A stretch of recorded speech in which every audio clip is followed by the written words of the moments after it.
Mă, este normal ca două persoane care se duc să facă contestație și CCR-ul să o ia în considerare pe loc, fără un proces penal, fără un tribunal, fără nimic. S-a dus, aici nu mai contează cine, putea să meargă oricine, și un bombardier și oricine, nu?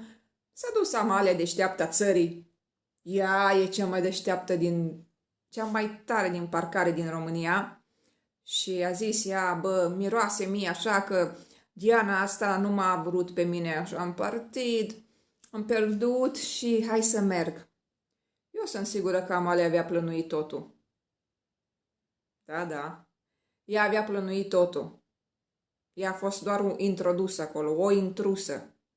Nu o patriotă. O patriotă n-ar fi făcut niciodată așa ceva. Poți să nu suporți persoana, poți să pierzi și banii ăia. Pentru că este normal în politică, dacă nu câștigi, pierzi. Și ca în orice joc. Și cunosc persoane care au pierdut și nu i-au făcut rău doamnei Diana Șoșoacă, absolut.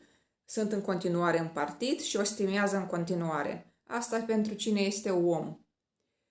Și oricum, hai să revenim din nou la CCR. Adică vine orice bășinos, oricare, un mucos, unul care s-a scărpinat în naș în curs și zice, băi, fac și eu o contestație.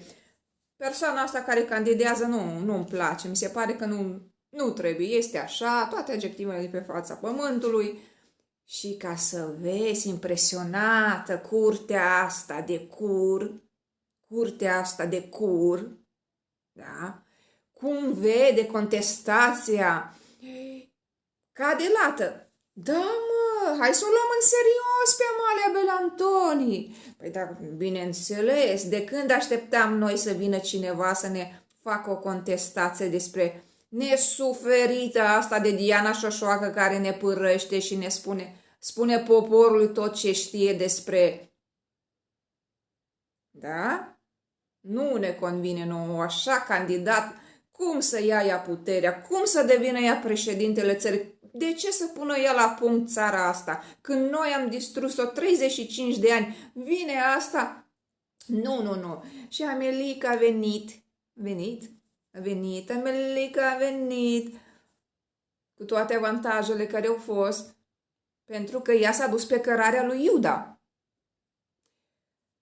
Așa, și gata, Curtea Curului a luat-o în considerare. Curtea Curului Românesc a luat-o în considerare și a exclus-o. Băi, dar este normal ca eu și alții ca mine să nu putem vota Diana Șoșoacă? Eu de-abia așteptam să o votez? Câți eram, dar nici nu contează ăștia care râd, că vai, că erați atât la sută. Nu vă interesează câți eram. Eram? Nu știe nimeni câți eram, pentru că n-am putut să votăm. Clar? Pe noi ne doare, ok? Ăla a fost dreptul nostru. Și nu se poate lua dreptul. Eu așa mă gândesc că o să se desfințeze Constituția românească dacă nu intervine cineva. Asta e un experiment.